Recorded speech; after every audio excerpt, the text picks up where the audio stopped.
নমস্কার বন্ধুরা, নবদিগন্ত চ্যানেলের পক্ষ থেকে আপনাদের সকলকে জানাই স্বাগতম। তো বন্ধুরা, এই মুহূর্তে আমি আপনাদেরকে একটি বিশেষ গুরুত্বপূর্ণ আপডেট কলকাতা হাইকোর্টের পক্ষ থেকে শেয়ার করতে চলেছি। এই মুহূর্তের পাওয়ার খবর, বিচারপতি অভিজিৎ গঙ্গোপাধ্যায়ের 48 ঘন্টার মধ্যে পদত্যাগ। তো এই বিষয় নিয়ে বিস্তারিত আপনাদের সাথে আলোচনা করব। কেন উনি পদত্যাগ করছেন, কী জন্য, তাহলে কি রাজনৈতিক মঞ্চে দাঁড়াবেন নাকি অন্য কোনো কারণ, এই সমস্ত বিষয় নিয়ে আমি আপনাদের সাথে এই ভিডিওটি শেয়ার করতে চলেছি। তো চলুন আমরা আজকের এই আপডেটটি সম্পূর্ণ প্রথম থেকে শেষ পর্যন্ত দেখে নেব। তবে বিচারপতি অভিজিৎ গঙ্গোপাধ্যায় তার এই পদত্যাগপত্র নিয়ে কী মন্তব্য করেছেন সেটিও লাইভ ভিডিও দেখাবো আপনাদেরকে আমি এই ভিডিওর মাধ্যমে। তো চলুন আমরা সম্পূর্ণ ভিডিওটি দেখে নিই, কিন্তু তার আগে বলে রাখি, যারা প্রথমবার আমার চ্যানেলে এসেছেন আপনারা অবশ্যই আমার চ্যানেলটিকে সাবস্ক্রাইব করে দেবেন। তো চলুন বন্ধুরা আমরা দেখে নিই এবারে। তো বন্ধুরা, এই মুহূর্তে সবথেকে বাজার গরম করা খবর, বিচারপতি অভিজিৎ গঙ্গোপাধ্যায় কলকাতা হাইকোর্টের স্বনামধন্য বিচারপতি, যিনি কিন্তু কলকাতা হাইকোর্টের ইতিহাস পরিবর্তন করে দিয়েছেন বলা যায়। কেননা একের পর এক নজিরবিহীন নির্দেশ বিচারপতির আসন থেকে, এটা কিন্তু সত্যি যে কোনো ক্ষেত্র থেকেই কিন্তু এটা যে কোনো মানুষকে সমাজের ভাবিয়ে তুলেছে। বিচারপতির এই যে আশ্বাস বাণী এবং বিচারের যে বাণী, এটা কিন্তু মানুষকে নতুন করে আবার বিচার ব্যবস্থার প্রতি আস্থা ফিরিয়ে এনে সাহায্য করেছে। তো এই বিচারপতি অভিজিৎ গঙ্গোপাধ্যায় নিজের মুখেই কিন্তু তিনি বলছেন যে তিনি 48 ঘন্টার মধ্যে অর্থাৎ আগামী মঙ্গলবারের দিন কিন্তু পদত্যাগ করতে চলেছেন বিচারপতির আসন থেকে, এবং আগামী মঙ্গলবার তিনি রাষ্ট্রপতিকে চিঠি লিখে তার রেজিগনেশন জমা দেবেন। এবং তাছাড়াও কলকাতা হাইকোর্টের যিনি চিফ জাস্টিস তাকেও মঙ্গলবার দিন চিঠি দেবেন। তবে তার ইস্তফাপত্র গৃহীত হবে কিনা সেটা পরের প্রশ্ন।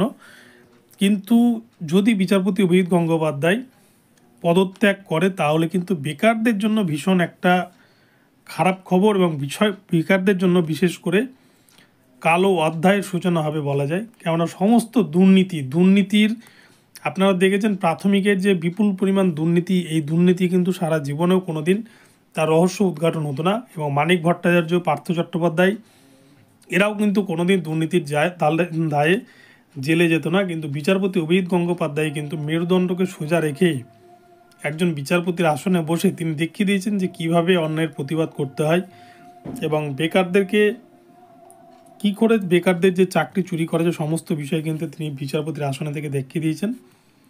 তো যাই হোক, এখন কী কারণে তিনি পদত্যাগপত্র জমা দিবেন সেটা তিনি এখন বলবেন না, বা এখনও ওইভাবে কোনো কারণ জানা যায়নি। তবে বিচারপতির আসন থেকে ইস্তফাপত্র দেওয়ার পর মঙ্গলবারের দিন মাস্টারদা সূর্য সেন মূর্তির নিচু পাদদেশে তিনি ওইখানটায় দাঁড়িয়ে সমস্ত স্তরের মানুষের যত প্রশ্ন রয়েছে সব প্রশ্নের কিন্তু উত্তর তিনি দেবেন বলে জানিয়েছেন। তো চলুন আমরা এবারে বিচারপতি গঙ্গোপাধ্যায়ের মুখ থেকে শুনে নিই যে উনি কি বলেছেন এ প্রসঙ্গে। মঙ্গলবার পদত্যাগ করব। আগামীকাল বিচারপতি হিসেবে আমার শেষ দিন। সেদিন আমি কোনো বিচারের কাজ করব না, শুধু কতকগুলো মামলা পার্ট হয়ে আছে যেগুলো আমাকে রিলিজ করতে হবে আমার লিস্ট থেকে। কোনো অ্যাডজুডিকেশন নয়, অ্যাডজুডিকেশন আমি গত 7 দিন ধরেও করিনি, কারণ আমি ব্যক্তিগত কারণে ছুটিতে ছিলাম। তো কালকেও কোনো অ্যাডজুডিকেশন করবো না, শুধু মামলাগুলো আমার লিস্টের বাইরে করে দেবো। দিয়ে পরশুদিন আমি চিফ জাস্টিস, আমাদের হাইকোর্টের চিফ জাস্টিসকে মৌখিকভাবে জানাবো, এবং পরশুদিন আমি ভারতের রাষ্ট্রপতিকে চিঠি লিখে জানিয়ে দেবো। এবং সেই মুহূর্ত থেকে, যে মুহূর্তে আমি চিঠিটা পোস্ট করব, সেই মুহূর্ত থেকে আমার রেজিগনেশন কার্যকর হবে। এটাই কনস্টিটিউশন এবং কনস্টিটিউশন লয়ের প্রভিশন, সেইটা মঙ্গলবার হবে।